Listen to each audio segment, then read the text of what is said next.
Welcome to Talent on Tap. I'm Pat Waters, head of HR at LinkedIn, and this is Brendan Brown. I head up recruiting here at LinkedIn, and we're very excited to welcome Adelyn Zhou, who is the CMO of TOPBOTS, which is a educational research advisory firm who's helping the 99% of us who may not understand the world of bots and AI, helping us get smart on what this topic is all about, what the future holds. She's well known in the industry. She is an IBM recognized leader in the space and one of the top 30 people on Twitter to follow on these topics. So we're excited to welcome her and dig into how these things are going to affect the world of HR and recruiting. welcome to Talent on Tap. Thank you. I'm super excited to be here. Yeah, we're here. Oh, we're so excited as well. But Brendan and I were chatting earlier in prep for meeting you, and one of the things we wanted to ask is fundamentally, how do you define the difference between, I'm sure you get asked all the time, AI, bots, machine learning, like for the novice, how would you describe that to us so we could take it home and describe it to So first of all, a lot of times people conflate bots with AI and think that they're the same, but actually completely different. So bots, they can be something that you interact with on Facebook Messenger, or in a way Siri and Alexa are all considered virtual assistants or bots. And a bot can be intelligent with AI, or it can be super dumb and dumb as a nail. Like it can, some of them are just decision trees where if you say A, the bot will say B. If you say C, the bot will say D. And that is just programmed like a script writer writing in the bot answers. But then AI, you can think it's fundamentally different, like a different technology. I like to equate AI kind of with electricity. Think of, you don't even know it's going to be there. It can power everything from our Netflix, Amazon, Google search recommendations, to self-driving cars, to helping doctors predict cancer. All of that can be using AI and machine learning, and that's not at all to do with bots.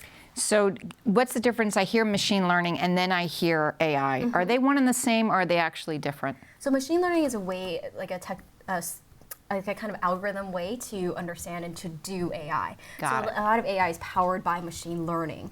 And so machine learning typically uses lots of data, so like hundreds, millions, little lists of like records or information depending on whatever machine learning you're trying to learn. And then you use certain algorithms such as deep learning. And so it's deep learning is a way that they use algorithms to reflect how our mind thinks. So little layers and layers of neural nets. And then from there, you come out with answers and ways to program a machine to be smart. So the machine learns on its own, hence machine learning. Got it. So a question for you. Let's project out into the future. It's 2027. Pat and I are sitting here. We may or may not be employed.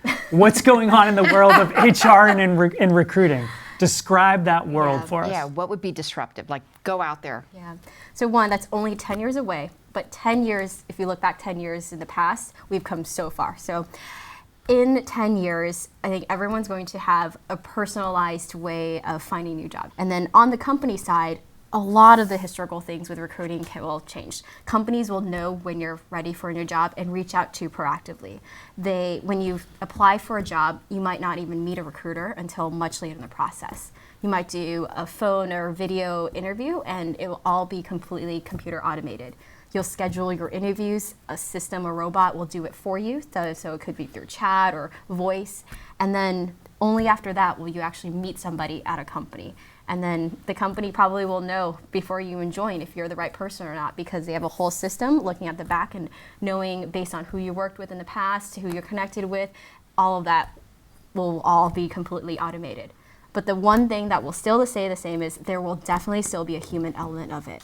You'll still definitely connect with your hiring manager and connect with the recruiter in terms of understanding on a personal level that EQ side of understanding how this will affect you, your career, to negotiating the compensation. I mean, that could potentially be done through a bot as well, because we're now already seeing AI systems competing and lying to each other. That's crazy. So you can have an AI system helping you there, but there's still going to be a part where you're talking to human, where recruiter is doing that last touch, that strategic addition to help you find the right job.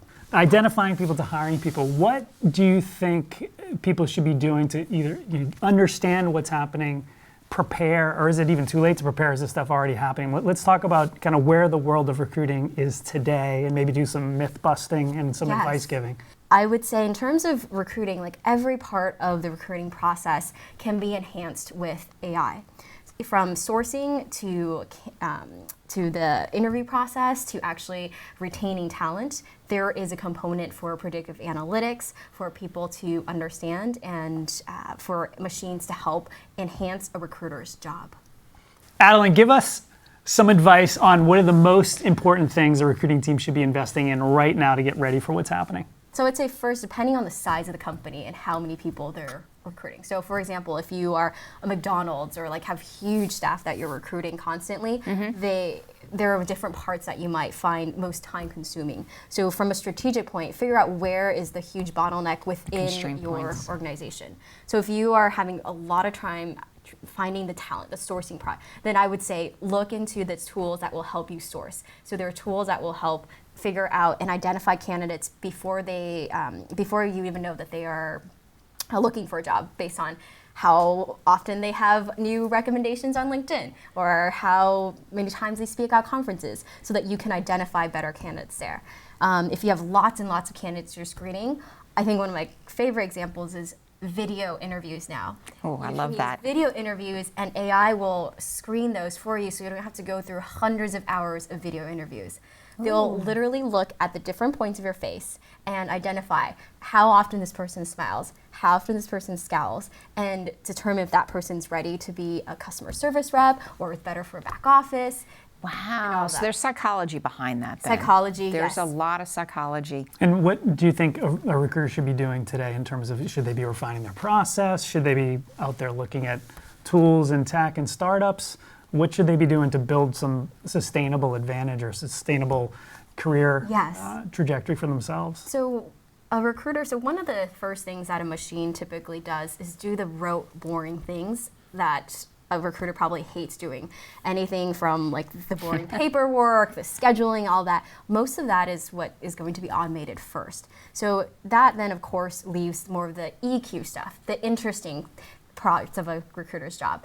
Trying to understand why a candidate is leaving a job and how to create a compensation package that will attract them to join. How do you convince them that your company is the best one for them? Like all that is EQ. So a recruiter who's really good at that kind of stuff that a machine cannot do, I think will definitely be successful in the future. And then the second thing that a recruiter definitely should start doing now is actually being up to date on the technologies, understanding how to use the tools that they're using now even better. So understanding the existing technology you're using, like understanding all the tools and how to use LinkedIn or Workday or whatever tools they're working with, because a lot of these large companies are incorporating AI into their existing products. Into their solutions. Exactly. So a person doesn't have to completely learn a new solution, it just gets baked into the existing products. And one question I want to dig in a little bit more, you kind of teased on it, but I want to see if there's something there. You mentioned that there's startups, doing bits and pieces, and someday we'll be threaded together, and that would be just a beautiful thing for people like me. But if you look at the challenges that we all have, especially in Silicon Valley, in terms of diversity hiring, right, and having a fair, inclusive environment, removing bias. You talked about the gender, nuance and what actually stops women from applying for jobs. But there's also the bias that comes in through the process. Are there bots out there? Is there AI out there that help us be more cognizant of biases before they actually become damaging? Are there tools out there, startups out there that are helping us be smarter, better? A lot of times now, if you're using a bot to help guide the process of scheduling interviews and stuff, so that takes away a bit of the human, right? So I think that helps. So I was talking to some folks at Watson Talent Space, fascinating work that they're doing there. I'm sure you're all familiar with it. And one thing that was intriguing to me is they're looking at what makes successful heads of recruiting like Brendan. Like, what are the traits of great recruiters, the traits of great salespeople, and then applying that to the job description, to the sourcing, to the this, right? Again, that fear of bias. If I'm already biased in the back end, I'm going to feed that all the way forward in the front end. Yes. So I would say, one, if you're a person in HR, understanding and having everybody at a company understand AI and what the potentials of it, both good and bad, are. So AI shouldn't just be within the technology department. the chief CEO should understand it, the CEO, CMO, every part of an organization should understand it because it's going to be part of everything. And then from there, I think it's like training your team to understand how to use it, how to bring it into the company. And if you're an AI company, then making sure that you have different backgrounds represented, you're getting data from different places, that you're testing it on different areas. I would also say though, with AI, one thing, the negative, what can happen is if you feed the wrong data into an AI system, if you feed biased candidate information, being like historically, it will repeat it. So it will identify people who fit the existing categories. So the idea is if we can create an AI system that's unbiased or less biased, then that AI can be better at identifying people. So don't clone your existing biased recruiter, clone the one that's not biased, and then you can use that. And of course, then it'll be less biased when it's reaching out to people, sourcing people, doing all the different parts of a recruiting process. So how through that AI future do you sell the culture of a company? What does culture become? That's a great question. Yes. In that? So in terms of culture, in terms of the attracting of talent, making you feel like this is a company I can belong at, this is somewhere I can thrive, that EQ side, like how can AI assist that, or is it really, look, we're just going to automate and smooth out this front end of the process, but we're going to court you, we're going to bring you on campus, we're going to have you meet people that you'll interact with. I'm assuming there'll be a coupling of those two things. Absolutely. And I think a lot of times, whether it kind of borders on the creepy side, because as a company, they probably already know all your preferences, all your tastes, everything you want.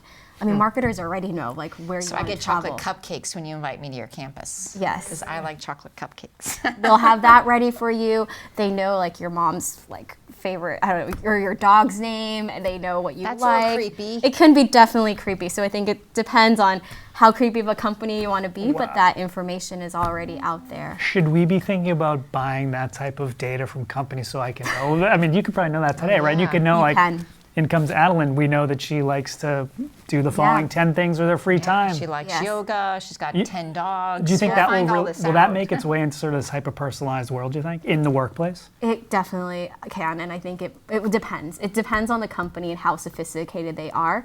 I would say absolutely, in the sense, it's already in marketing, I was going to say, I mean, we've got lots of things happening here that are about the people. Yeah, and people already know, like, based on your LinkedIn profile, what you like, your interests, what volunteer things you do, right? People are already submitting that.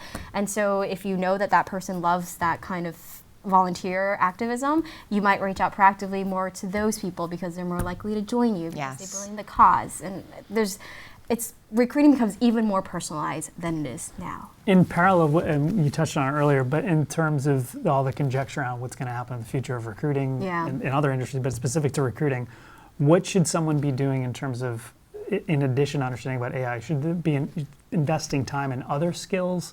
Like what's going to differentiate me as a recruiter in 5 years when tech has completely transformed my job? Yeah. Maybe why will I be employable? Stuff. Absolutely, on the EQ side. So what people say, soft skills definitely make it better because that's the one thing that AI maybe one day will get there, right? They're starting to look at body language and learn that, but that's definitely one thing that's much harder for machines to do. So that the negotiations, the convincing, the like selling part, the human connection, that's where building the community in the sense of belonging. Yeah. Well, thank you so much for your time. I hope the audience gets something out of this because I know I sure did. So thank you very much for your insights and threading this together in terms of the entire employee experience life cycle will be something to watch. Absolutely. Thank you. Thank you. Thanks, Adelyn. Yes.